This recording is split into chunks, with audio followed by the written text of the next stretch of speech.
Hello friends, मैं question number 7 और 8 solve करके दिखाऊंगी। तो क्वेश्चन नंबर 7 में है what kind of angle is form between the following directions. Book में दिया गया है right the kind of angle. तो मैं थोड़े यहाँ पे गलत लिख दी हूँ बट मोर और लेस मीनिंग सेम ही है। तो हम लोग इसके लिए ऐसे लाइंस ड्रॉ करेंगे।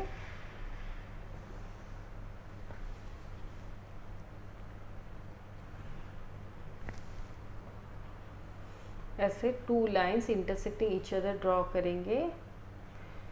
अभी ऐसे और टू लाइंस भी ड्रॉ करेंगे।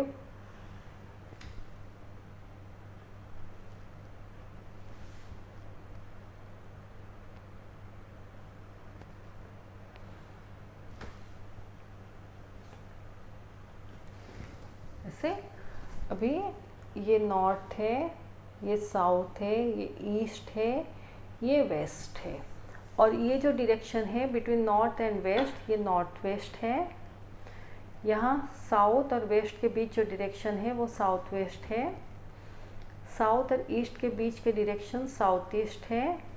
नॉर्थ और ईस्ट के बीच का डायरेक्शन जो है वो नॉर्थ ईस्ट है। ऐसे हमें सोचना है। अभी नॉर्थ और साउथ के बीच का डायरेक्शन पूछा गया है। तो ये देखिए, नॉर्थ और साउथ के बीच जो लाइन है वो एक स्ट्रेट लाइन है।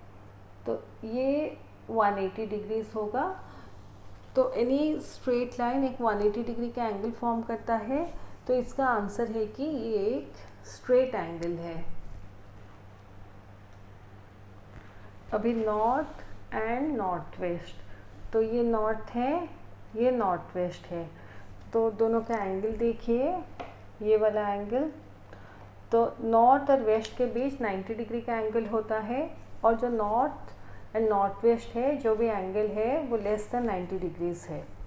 तो ये एक एक्यूट एंगल है। ये जो एंगल है ये मोर देन 0 है बट लेस देन 90 डिग्रीज है। तो ये हमारा एक्यूट एंगल होगा। साउथ एंड ईस्ट, तो ये साउथ है, ये ईस्ट है। तो इसका एंगल देखिए ऐसे, ये 90 डिग्रीज है। तो ये हमारा राइट एंगल। और ईस्ट एंड वेस्ट, तो ईस्ट एंड वेस्ट के बीच का जो एंगल है ये स्ट्रेट लाइन है। तो ये एक स्ट्रेट एंगल फॉर्म करेगा। तो ये हमारा स्ट्रेट एंगल होगा।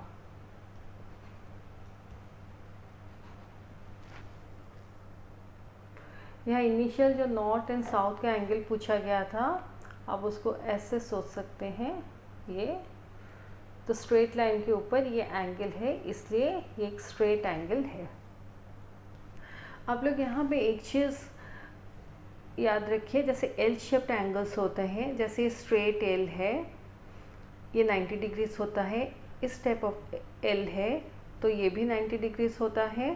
देन इस टाइप ऑफ एल अगर है, मतलब सीधा या उल्टा एल जो भी हो वो 90 डिग्रीज हमेशा होता है। तो इस टाइप ऑफ एल है वो भी 90 डिग्रीज होता है, या इस टाइप ऑफ एल है तो ये भी 90 डिग्रीज एंगल होता है। तो इस चीज़ को आप थोड़ा माइंड में रखिए। ये थोड़ा लेमैन कॉन्सेप्ट है, ऐसे बस थोड़ा जानने के लिए इसको याद रखिए। नेक्स्ट है रिफ्लेक्स एंगल। तो रिफ्लेक्स एंगल जो है measures more than 180 degrees but less than 360 degrees. One complete angle equal to dash right angles. तो जैसे मैं पहले समझाई थी, जो कंप्लीट एंगल है वो 4 टर्न्स ऑफ 90 डिग्रीज लेने से होता है, क्योंकि कंप्लीट एंगल हमारा जो है ऐसे 360 डिग्रीज होता है। और डैश राइट एंगल्स मतलब कितने राइट एंगल्स मिलाने से होता है। तो राइट एंगल जो होता है वो 90 डिग्रीज का होता है। अगर आप 4 बार 90 डिग्रीज को ऐड करेंगे ऐसे, तो ये 360 डिग्रीज होता है। यानी कि जो कंप्लीट एंगल है वो 4 90 डिग्रीज को मिलाने से होता है। तो इसका आंसर होगा 4 ऐसे। नेक्स्ट क्वेश्चन है the minute hand turns through dash degrees from the digit 2 to 11 on a clock. तो जो क्लॉक मान लीजिए होता है उसमें 12 यूनिट्स होते हैं। और जो क्लॉक होता है हमेशा हमें इमेजिन करना है कि एक सर्कल है, तो सर्कल में टोटल डिग्रीज हमारे 360 डिग्रीज होते हैं और 12 यूनिट्स होते हैं क्लॉक में।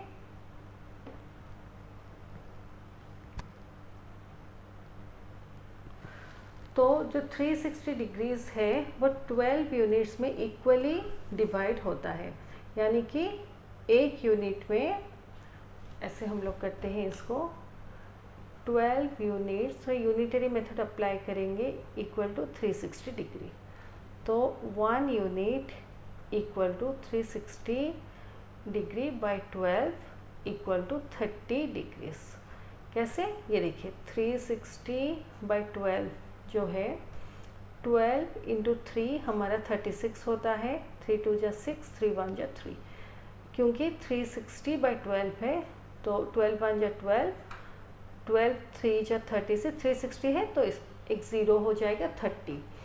तो 1 यूनिट ऑफ द क्लॉक जो होता है वो 30 डिग्रीज होता है। इसका मीनिंग है कि जैसे 12 to 1 है, 1 to 2 है, 2 to 3 है, एवरी यूनिट में 30 डिग्रीज का एंगल होता है, एक्यूट एंगल। ये थोड़ा रफ फिगर है। तो ईच यूनिट इज़ 30 डिग्री। इसका मीनिंग है यहाँ पर जो एंगल है बिटवीन 12 to 1 ये 30 डिग्रीज है, 1 to 2 के बीच का एंगल 30 डिग्रीज है। तो मान लीजिए ऐसे 5 और 4 के बीच का एंगल जो भी है ये भी 30 डिग्रीज, यानी दो नंबर जो है कॉन्जिक्यूटिव नंबर्स जो हैं उनके बीच का एंगल हमेशा 30 डिग्रीज है। ऐसा नहीं कि 9 और 6 का एंगल 30 डिग्रीज है, वो गलत है। एनी कॉन्जिक्यूटिव डिजिट्स जो होते हैं तो उसका एंगल हमारा 30 डिग्रीज होता है ऐसे। तो जैसे 10 और 11 का एंगल 30 डिग्रीज, 8 और 9 का एंगल 30 डिग्रीज, 7 और 8 का एंगल 30 डिग्रीज ऐसे। तो अभी हमें 2 to 11 का एंगल फाइंड आउट करना है। तो इसके 2 प्रोसेसेस हैं। जैसे 2 to 11 मतलब है, आप 11 - 2 कर दीजिए इक्वल टू 9। तो 9 यूनिट्स ऐसा सोचिए, ईच यूनिट जो है आपका 30 डिग्रीज का है, तो 9 into 30 degree equal to 270 degrees है।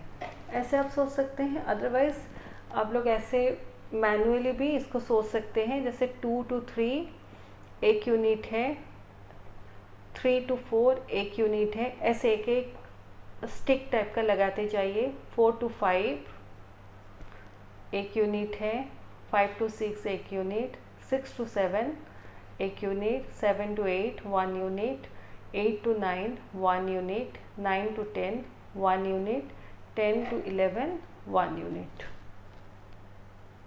तो टोटल हमारे 9 यूनिट्स आते हैं। 1 2 3 4 5 6 7 8 9।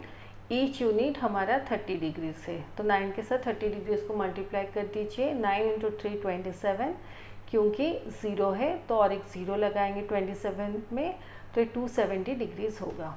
तो 2 to 11 के बीच number of degrees is 270 degrees. तो 2 मेथड से आप लोग कर सकते हैं। तो इसका एंगल होगा, तो minute hand turns through 270 degrees from the digit 2 to 11 on a clock. An angle of measure 345.5 degree is a reflex angle, क्योंकि जो रिफ्लेक्स एंगल होता है मोर देन 180 होता है एंड लेस देन 360 डिग्रीज होता है। तो ये मोर देन 180 है but 180 degrees but less than 360 degrees है, तो ये एक रिफ्लेक्स एंगल है। तो ये हमारा वर्कशीट 1 ख़त्म होता है।